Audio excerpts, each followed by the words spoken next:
Welcome to the Week in Review, your source for the latest news in the language industry. I'm your host, Eddie Arrieta, and I'll be leading the conversation today with Marco Trombetti. Before we do that, let's talk a little bit about some of the news that are out there in the language industry that you should consider. To begin with, if you haven't noticed, Log World Silicon Valley is coming this year, and what we have to know or tell you about is that the call for papers is coming to a close on April 5th. So you should get your proposals sent to them, as they are looking for topics in many different areas like advanced localization management, content management, edu in localization, game global business, etc., etc., etc. For those of us that are going to be going to Log World Dublin, we're already looking forward to the conversations over there. So if you have amazing conversations for Log World 52 in Monterrey, make sure that you send your proposals before April 5th.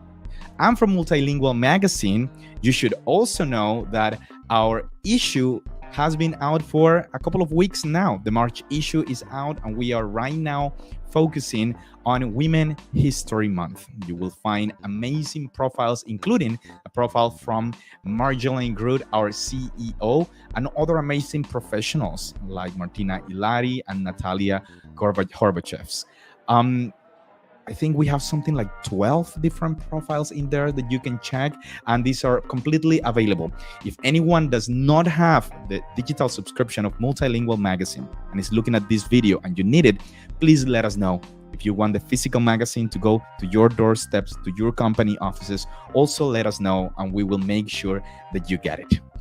Now, without any further ado, today we're going to be talking to Marco Trombetti, CEO and co-founder at Translated. He started his career very young, at the age of 15, where he delivered innovative technology and algorithms for PC CD players to the FidoNet BBC community. Back when, and I'm reading this from his LinkedIn profile, when the web was just a nagging thought in the back of Tim Berners-Lee's mind. He also studied physics, and in 1999, Marco created Translated out of love. Not out of love to the industry, but out of love to his wife and co-founder. And in this amazing conversation, we might dig deeper into how this happened. But what you need to know is that he is not the linguist of the relationship. He is the computer scientist of the conversation. And his wife is Isabel, is the linguist in that conversation. And in 1999, they decided to do something together and co-founded Translated. We want to thank Marco for being here today. So everyone, please help me welcome Marco Trombetti, CEO at Translated. Hello, Eddie, and thank you so much for inviting me. Thank you, Marco, and we're very excited to have you here. I've always heard about Marco, famous Marco Trombetti, from all corners of the localization industry. So we are very excited to have you here today. And of course, we have many questions for you, but the most intriguing and interesting one from us is what happened to the boat? So we were following the story, first leg, first place, second leg, first place, and boom, the boat broke. Falkland Islands, and a lot of different stories. And in my summary, after seeing the whole situation, a lot of humans coming together to get it fixed. So we want to hear it from you. Welcome to the Week in Review, and tell us a little bit more about what happened. Yeah, so it was a true adventure. As you said, we started participating in this regatta, and we started preparing it 3 years ago. And it was a long preparation. And you should know that me, Isabel, most of the people involved in this regatta has never been sailing before. Okay, so it was a true adventure for all of us. And, I call it a friend in San Francisco, Teresa Marshall, VP of Globalization Salesforce, and said, look, I really want to go around the world. We need to spread the values of our industry, the beauty of translation, the power of translation, of connecting people, and the centrality of humans in technology.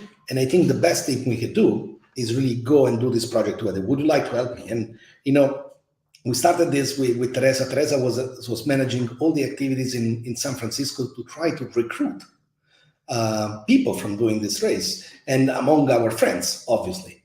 And so 700 people sailed with us, you, Eddie, too.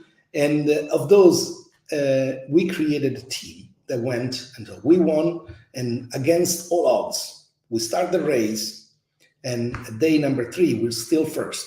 And that was unbelievable. You know, this is one of the most competitive race out there, 50th anniversary of the Whitbread Around the World race, called it the Volvo Ocean Race lately. And for the 50th anniversary, you can do it without technology. So it was super tough. No GPS, no weather information. So it was really human against nature. And we were winning. Incredible. We do the leg 2, we win leg 1 with 2 days and a half advantage. And from there on, from being considering the people without any chance, then people started looking at us. Who are these people from localization? First, what is localization? Second, so they discovered it's not GPS first. It's and say these people are tough. These people are tough. Then we do leg number 2, and we win every prize in leg 10, the main prize plus all the other secondary prizes. So again, with 2-3 days advantage, big. We start leg 3, the mythical Cape Horn, the Everest of the sea, the most difficult seas ever. And we have to start without our main qualified person, Vittorio Malingri, our superhero. Vittorio was the guy that trained us, helped us grow, etc. But Vittorio, which we call him a tiger, he made a mistake, something about sales repair, etc., and he got us a penalty. And because he's a very honorable man, and he says, no, I made a big mistake, this should happen, no, and he said, and he did this independently, he said, I'm stepping out. So Vittorio out, and we have to go and do Cape Horn without support. Okay, and obviously the team, everyone grew a lot. So everybody said, okay, we cannot go, then yes, maybe we can. They decided to go. So with this mindset, we start the leg, and we're first again by far. We started winning, and at that point where we passed Cape Horn, after 4 days of bad weather, 10 meters wave, so about 30 feet, 33 feet waves, and 100 kilometers per hour winds, 60 knots. And we knocked down 4 times in this big storm. And our old beautiful lady, this 165, does not manage to survive that incredible storm. And we got a crack. At this point, we're 5 days ahead of everyone. And we cried 2 days, but we represent values. No, we believe in humans, you can read here, about the centrality of humans. So we cannot put the race before the humans. We're getting a lot of water inside the boat because of the leakage. And so we basically decide to go to the Falkland Islands, the Malvina Islands, that are the closest that were to us. Closest means 2 days of navigation. So 24 hours a day, we were watching the crack, and there was always someone, maybe sometimes 2 people, watching the crack while we go for 2 days. And then we arrive at the Falkland, and that is where the adventure, the true adventure, begins. And in that adventure, what I looked, and you shared a video with the details. It seemed like it was done. It seemed that it was not possible to get any of the materials that you needed, that you could not get the right personnel, the right professionals to look into it.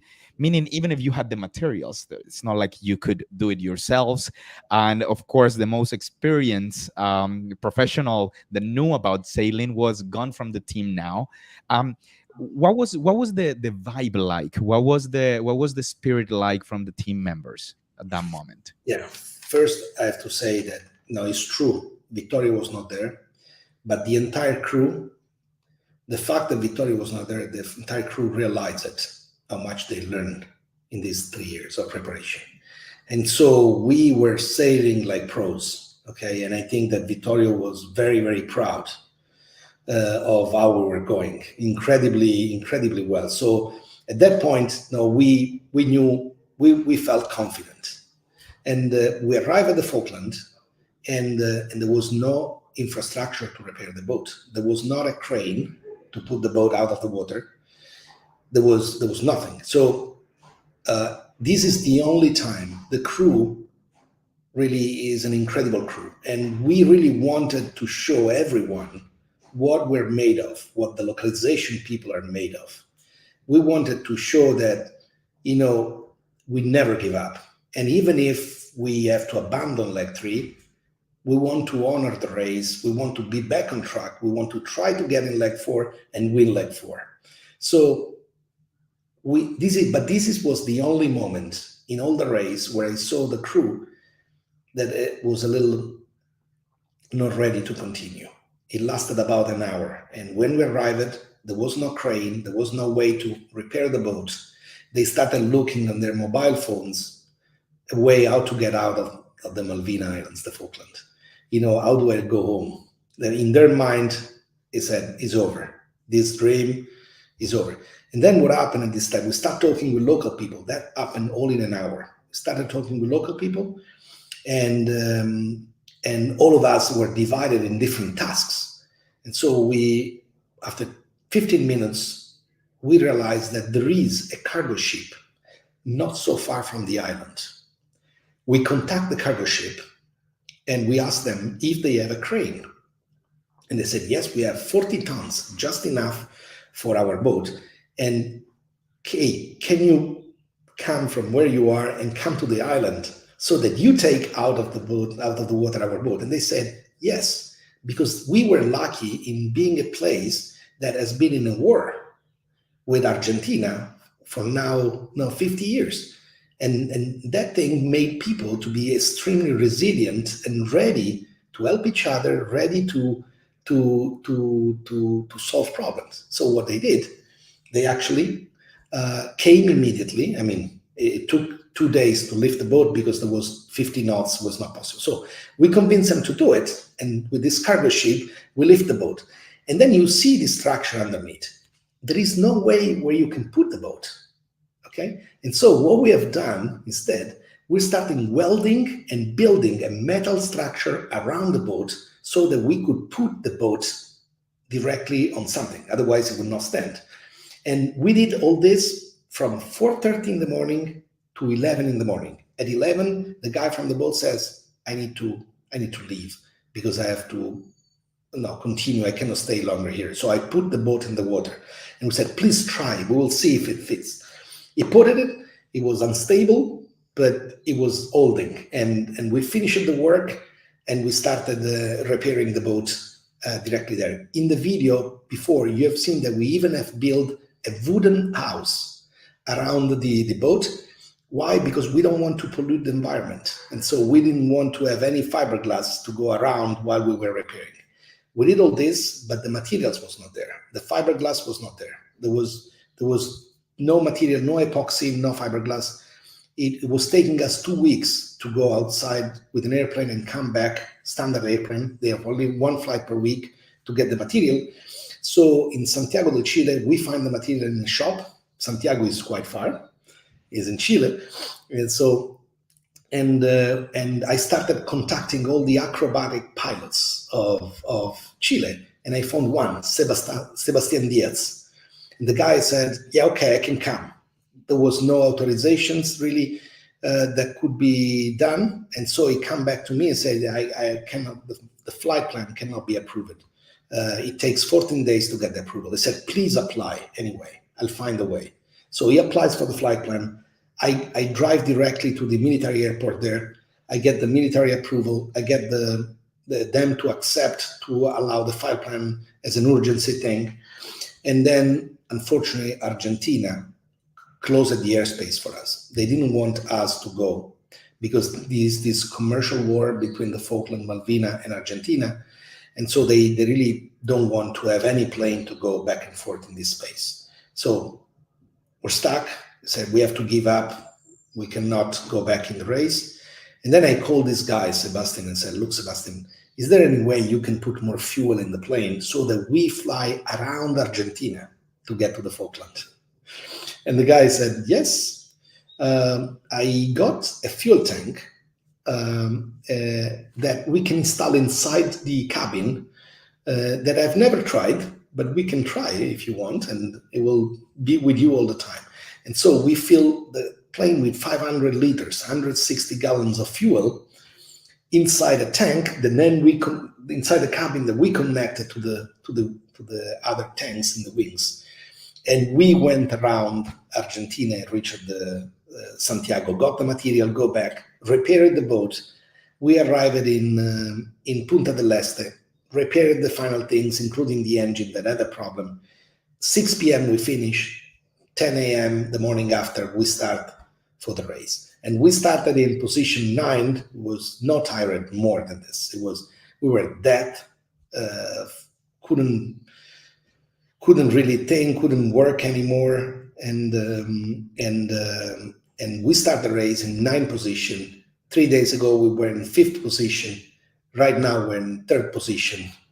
And so we're coming back. We want to show that not only we never give up, localization people never give up, we want to show also that we will also win the leg number 4 and show that, you can do great things if you focus on great human values. That is a fantastic quote. I'm not going to have to ask you to repeat it. But Mila, actually, you were right, Mila. Could you share the images of how the race started? For those that haven't seen, you can either go to the Multilingual YouTube channel, LinkedIn, or the translated website, and you can see Paul Caillard's report on the start of the 4th leg. And so I don't think it's this one, Mila, the one you were showing just right before, or is it this one? Maybe this is the start from Southampton. Yeah, and these are the videos that Paul Caillard, 7 times world champion, many times skipper at the America's Cup. He's producing this content every week to summarize the regatta. And I tell you one thing. So we started this project with Paul. Paul was an hero. He's a legend in sailing. And he accepted this because he's connected to language, if you want, in one way. When he won the Round the World race in 1997, his sponsor was EF Language, so language learning. Wow. Okay. And so when we came back and talking to him about the project, I said, this is incredible, Marco. You know that my biggest achievement in my career, the thing that I loved more in terms of human experience, is in fact this Around the World with EF. So we're taking language again around the world. That's incredible. And he didn't expect us to win leg 1. So we're very happy to see him in Cape Town welcoming us. And he was very proud of all the crew. And for us, I mean, it's an incredible achievement. Now we really have to work. We get all the support from all the people in localization so that we win leg 4. And if we win leg 4, I think we made history of the race, because we will be one of the boats that has won more in the history of the race.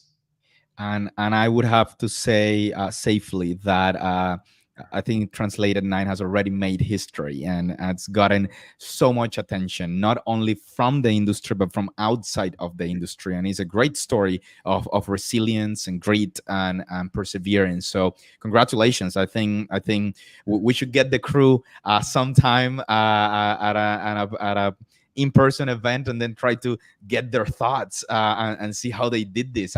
I assume you're ready from the Translated team are already working on what the documentary is gonna look like, but I'll be the first one to watch it. Marco, thank you so much for giving us that update, and we're gonna continue tracking the race and see if you win. So the best of lucks. I have 2 more questions, of course, which are not as exciting. I would happily continue talking about the boat, and we will definitely bring some of the crew members to talk about it.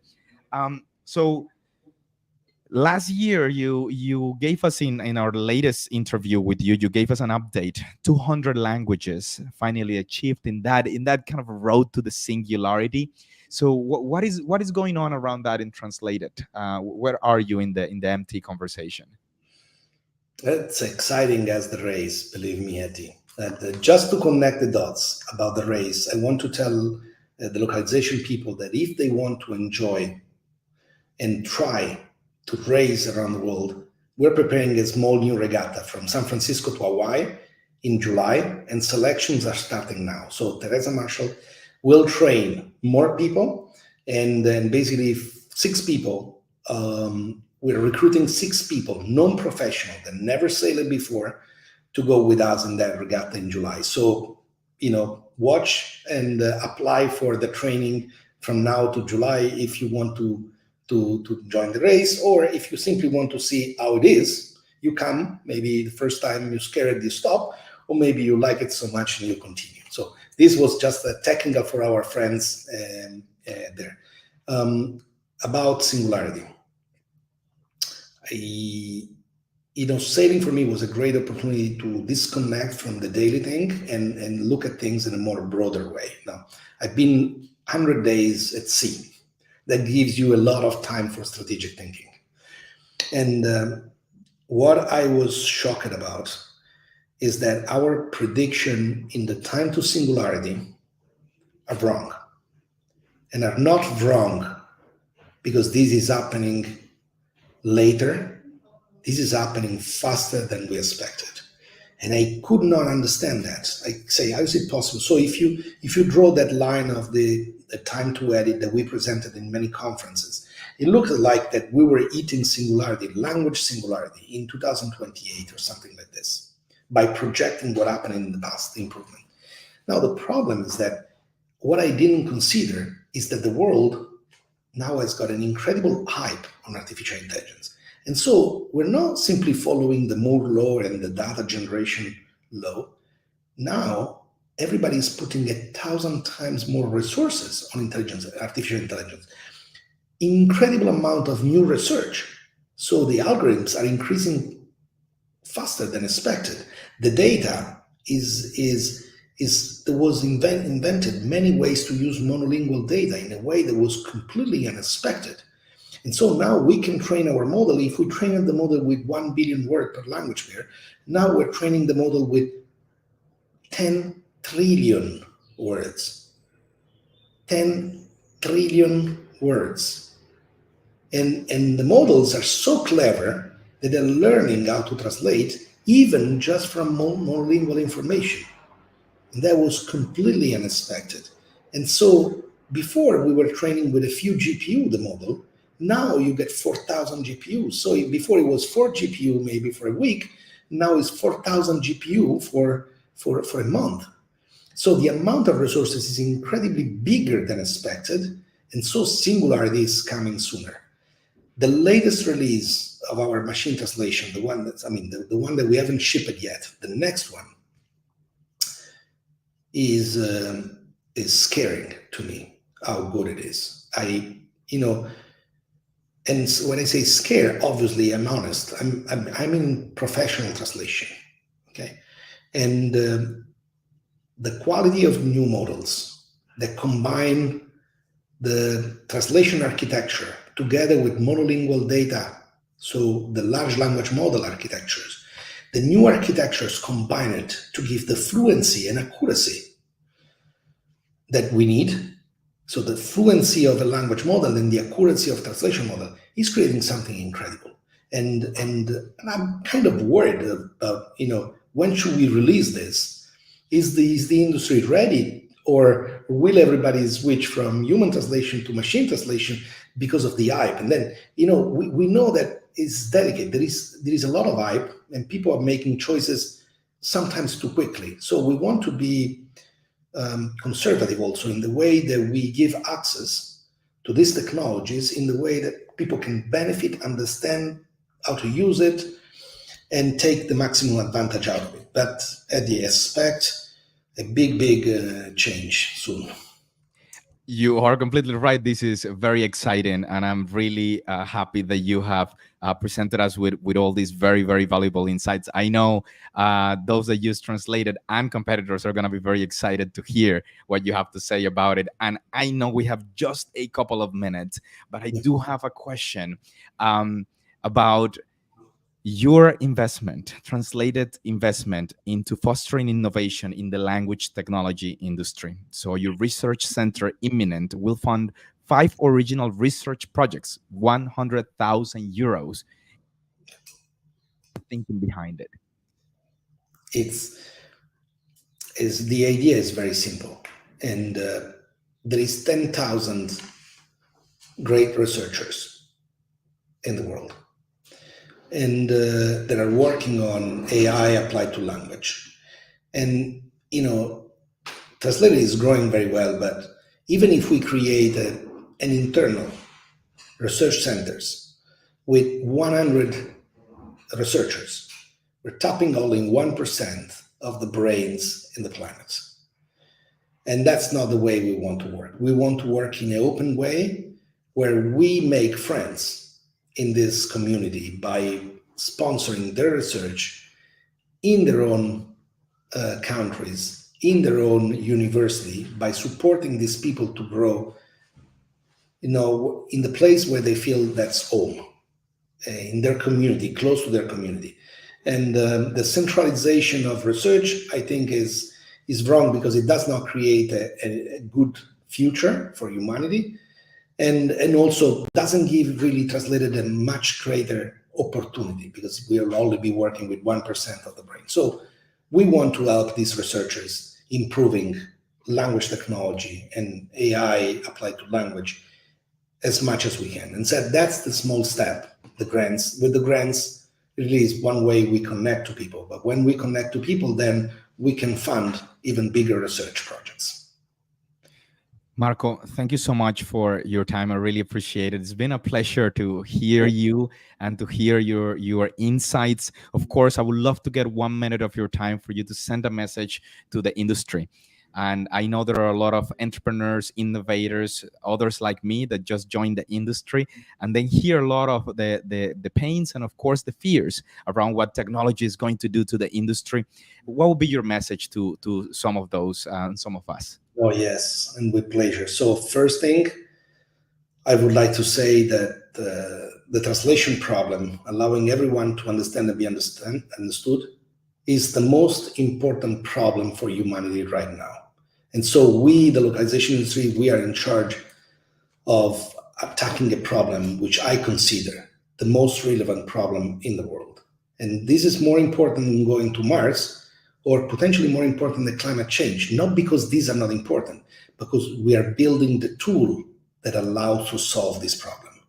If people can cooperate at a global level, we can attack as humanity bigger problems. So we're building the tool to allow the next evolution of humanity. And so I want to thank all my colleagues, and I want to tell them, you're doing a great work and you're working on the greatest, most important problem. The second thing I want to say is that I started this race around the world because I want